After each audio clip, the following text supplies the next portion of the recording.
Astrology friends, these are your June 2023 video horoscopes with me, Lada from Astrolada.com.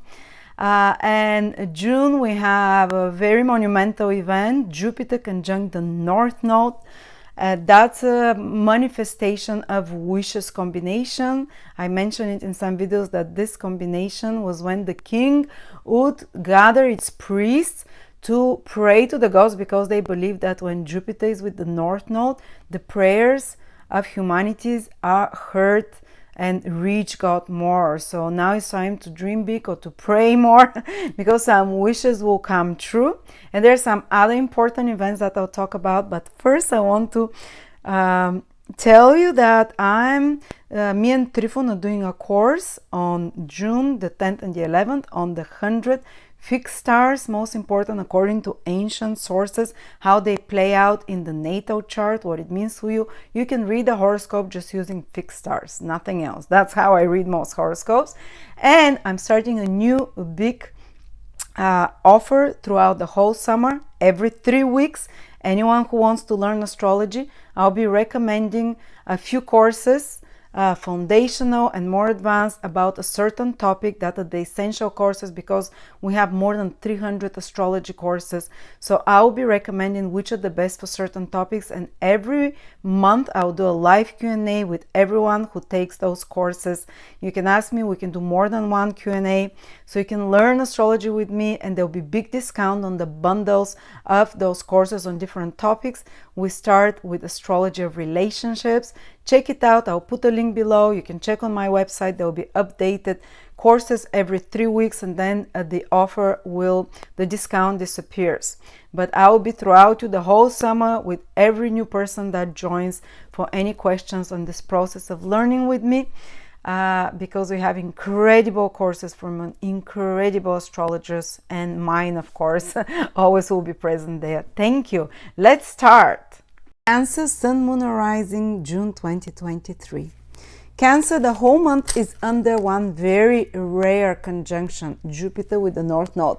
It's exact at the beginning of the month, but you will feel it probably a big part of May and most of June. So it's not just one day, it's influence, not just on the first. What I'm talking about, some of you might be feeling it already, others might feel it later. And Cancer, this happens once every 7 years only. And Jupiter is a planet of growth, expansion, so is the North Node. And so they both can grow something, make it bigger. And they're meeting in a very gainful house, the 11th house. Both Jupiter and the North Node love the 11th house from Cancer. Jupiter in Western astrology is said to give gains, rewards, winnings, and whatnot, any kind of rewards, and to be very lucky, and protection from others when it's in the 11th house. Well, now we have also the North Node. In Vedic astrology, Rahu, the North Node, in the 11th house, can make gains, can get to fulfill its wishes and dreams. The North Node actually rules the material wishes and dreams in the 11th house. So when those two join together in this 11th house of your goals and dreams, well, I can say some of you Cancers can really fulfill a dream of yours. The 11th house is one of the desire houses because it's about fulfilling worldly things. It's about getting popularity or making more money, fulfilling your desires and wishes. So this is a Kama house, desire house, and both Jupiter and the North Node fulfill desires. Actually, you be careful what you wish for, because it might just come true now. The 11th house can be titles, honors, recognitions. If you have a business, this can be your following, your clients. It can really grow now if it's your Cancer rising, for example, with the Sun and Moon as well, but to a lesser degree. It can open a door to you towards some exclusive or desired position in life or place in life through the right acquaintances, through being embraced by someone.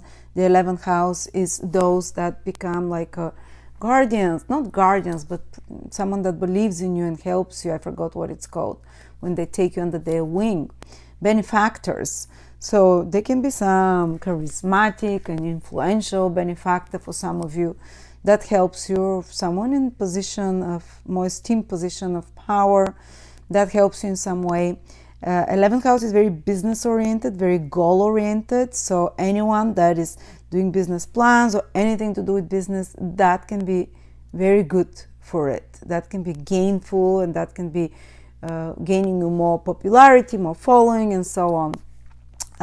More public exposure as well. And as well, the 11th house is friends as well. So some of you might meet new, Rahu can meet, Jupiter can be someone in higher position or foreign, Rahu is also foreign, or people with more opportunities than you, people that have seen more, have done more, more knowledgeable, that open doors for you in some way. Plus, if you're invited to some social, do Cancers, do go. You might meet someone there, or it can just open doors for you. The social, whether it's a lecture, whether it's a retreat, seminar, whatever, where you go with big groups of people, which is the 11th house, or it might be even online something that you do, but it can be like Rahu and Jupiter can open door for you there, let's say. For others, the 11th house is just their salary gains. There can be an opportunity for some of you, actually, like very rare one, to expand your salary, your gains, your earnings in some way. The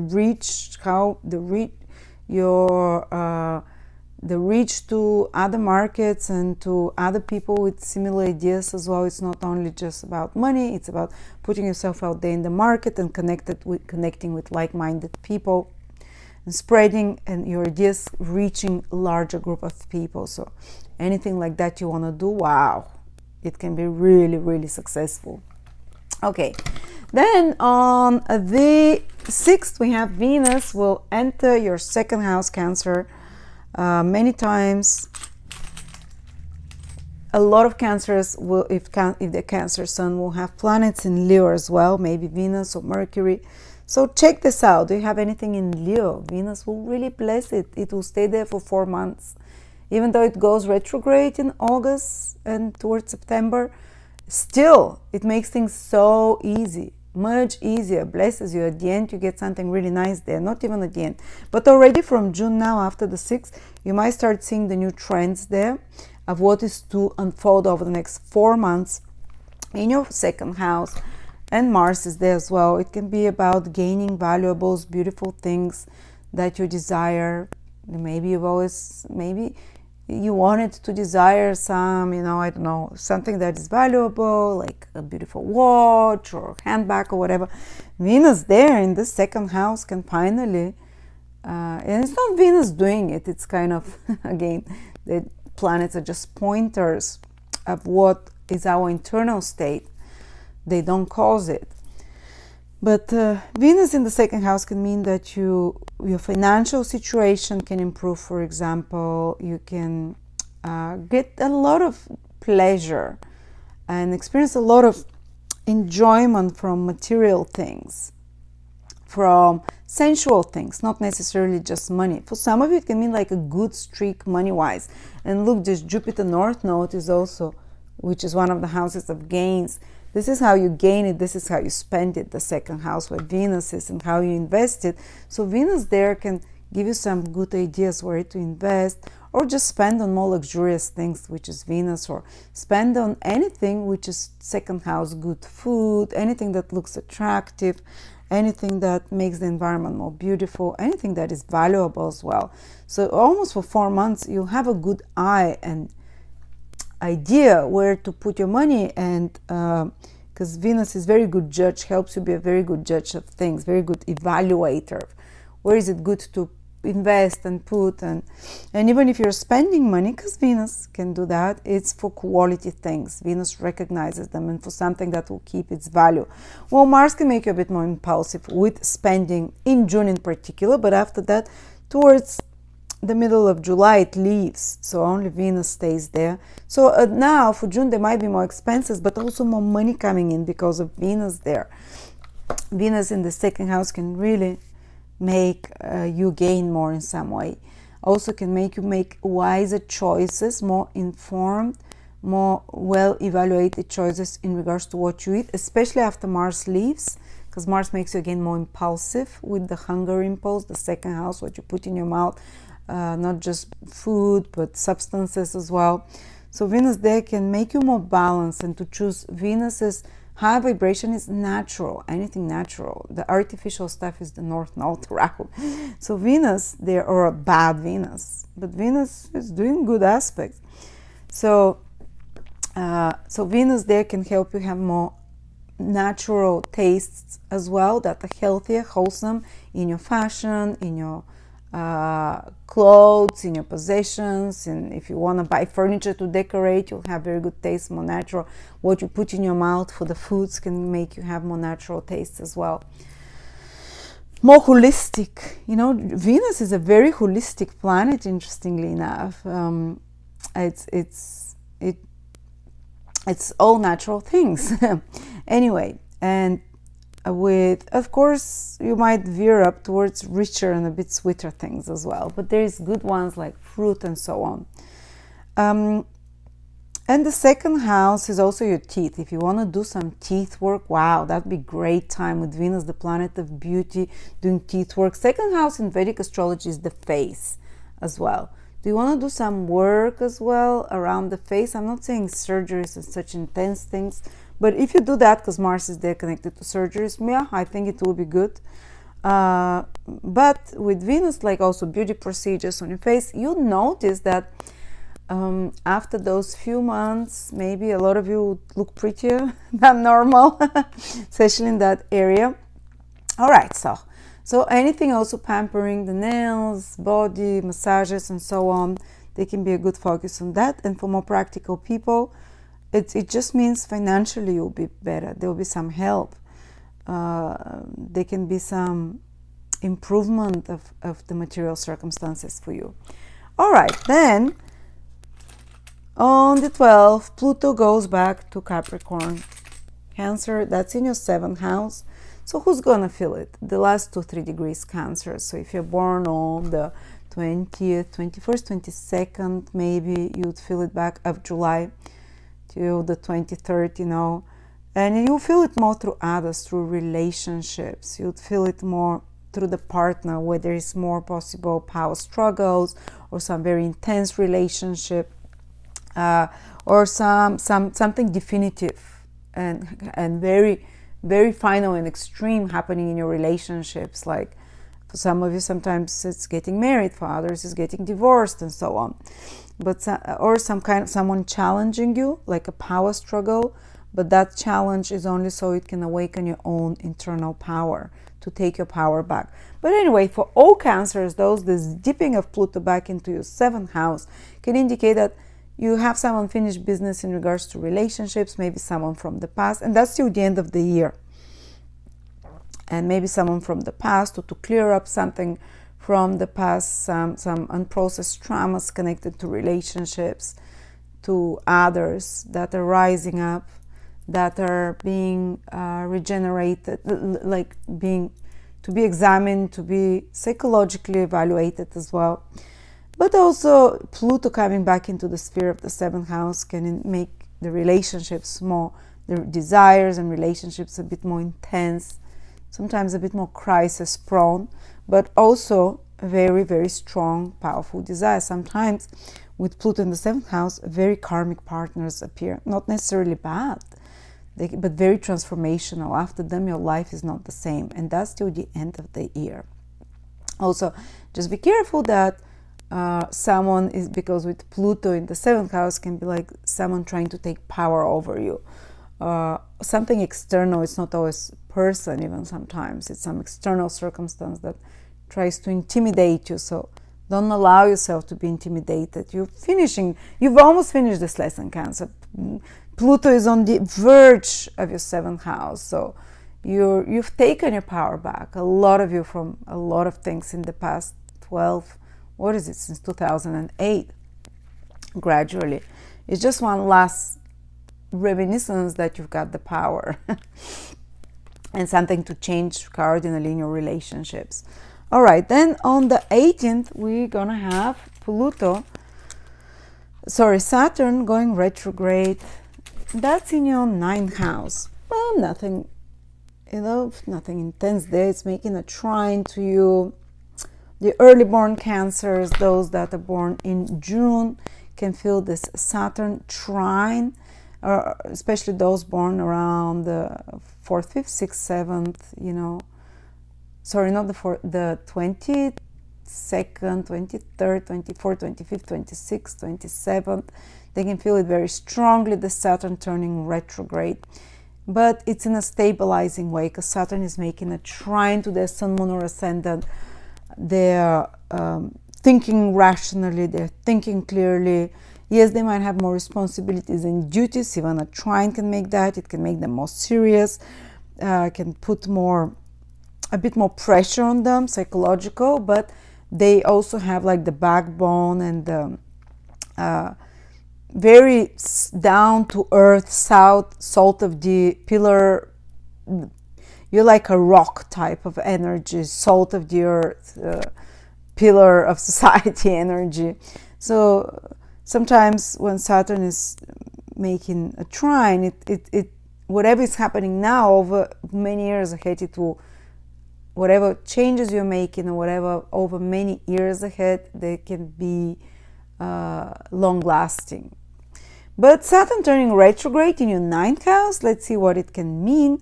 It can mean that you start re-evaluating your belief systems. For the first time in 30 years, Saturn will be retrograde in your 9th house. So sometimes it can be the beginning of a kind of an existential crisis. I remember when I had Saturn retrograde in my 9th house from the Ascendant. That was the year I started doing astrology, by the way. That was the period I started doing astrology, teaching and doing it professionally, but I was doubting it a lot. I was like, is it true? Is it not true? I had a spiritual crisis as well. I was doubting God, so I reversed to more to reading very ancient books, and I discovered Vedic astrology, ancient astrology. So some of you might return towards some more ancient ways of wisdom, study something more in depth, because you're looking for truth. When Saturn is in the 9th house and when it starts going retrograde, this kind of existential crisis of belief starts happening. What is true about the world? What is morally true? What is the right things to do? What is the right thing to do for the world morally, but also for me? What is the path to follow? So a lot of people start doubting me. Should they pre-qualify? Should they study something else? Because this is the 9th house. It's your worldview, how you see reality, and Saturn there starts reorganizing it and seeing and changing your ideals. The 9th house is what you consider ideal, what you consider worth striving towards, what you consider like a beautiful, like a, perfection somehow. And so our goals get restructured, and Saturn has 3 years to do that for you, but it's the first retrograde, so you might start doubting, is this the direction I want to go in? Or can I find more reliable teachers? Can I find more reliable sources of information, of knowledge to trust? What are we here for? Big questions in life start emerging. What am I here? What is my purpose? What am I meant to do? These are some of the big questions many of you might start asking themselves during this retrograde period. And good time to start studying, digging deep, doing some kind of spiritual studies. But on a more material level, it can mean some of you start thinking, is this, maybe I should pre-qualify, starting to study for something, or thinking I should change my direction of studies, and so on. That can be great time over the next 2-3 years for higher education, for any courses, classes. Do it, Cancer, that can be great. But otherwise, for others, it can be more like a maturation period for your belief systems becoming realistic, you becoming more serious. The 9th house is a self house. It's a house of higher knowledge, learning, improving yourself in many ways. And Saturn there can make you work very hard. But first, when Saturn goes retrograde, you can start doubting yourself.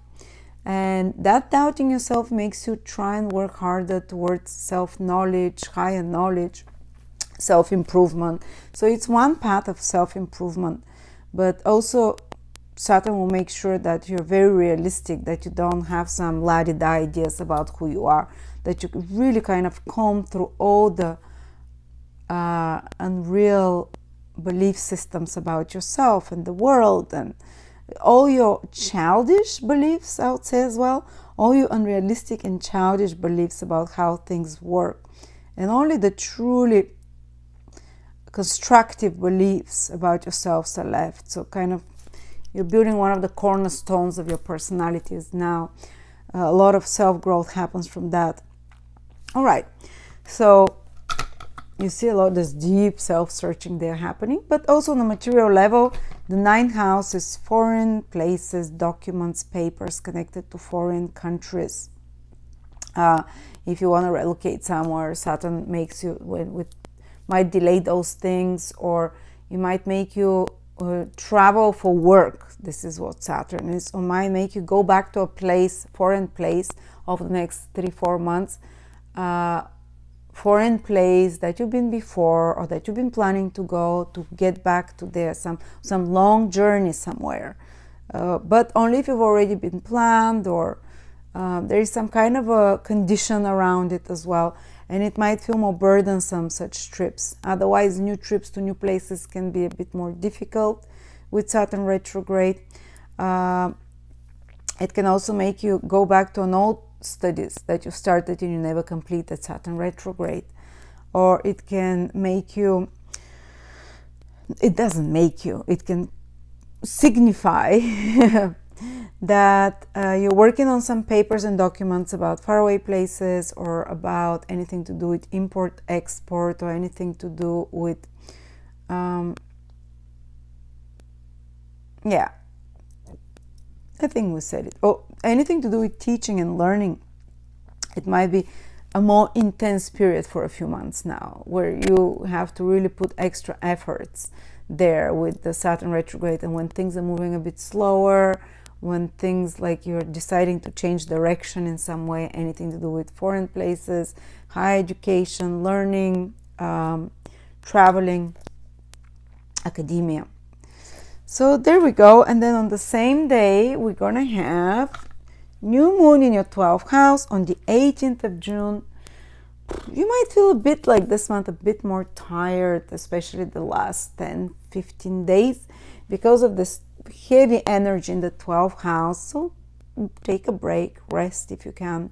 Maybe go to a nice 12th house rules, hotels, retreats, spas, even faraway places. I know Saturn is going retrograde in the 9th house as well, but I don't know, maybe for a little bit, because of this new moon in the 12th house, for a month you still can, foreign places and so on.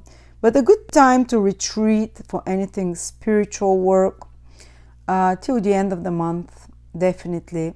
Anything to do with meditation. Wow, this new moon can really open doors there, can really open portals if you're trying to access higher dimensions or hidden knowledge, or it can just mean and it's square Neptune, by the way, for you. So you might receive some psychic information, you might receive some messages and dreams, but there can be some confusion or lack of clarity there because of Neptune, or there can be something that is not fully known, or something even that is not fully true there. But as well, I think that Neptune can make you even more psychic, because this 12th house is activated, it's psychic. Neptune is a psychic energy from the 9th house of higher truth. Even the square, I believe it will give you some really deep insights and truths, almost like downloads that happen for you. And the 12th house is about the imagination that can be very highly stimulated. So around this new moon and then till the end of the month, I would recommend you take it easy. After, around the new moon and for a week after that.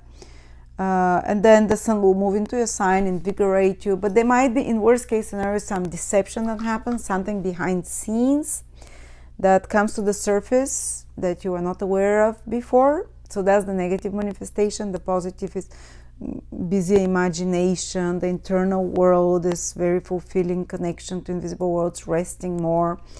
sometimes escapist tendencies, imaginative relaxation, hotels, taking it easy, and so on, which is the 12th house.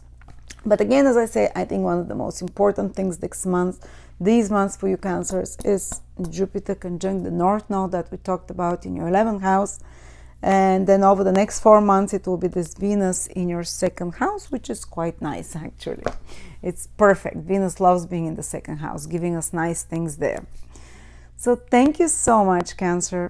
And yeah, if you want to learn astrology with me, you have the whole summer. I'm giving incredible discount and recommendations and online classes with me.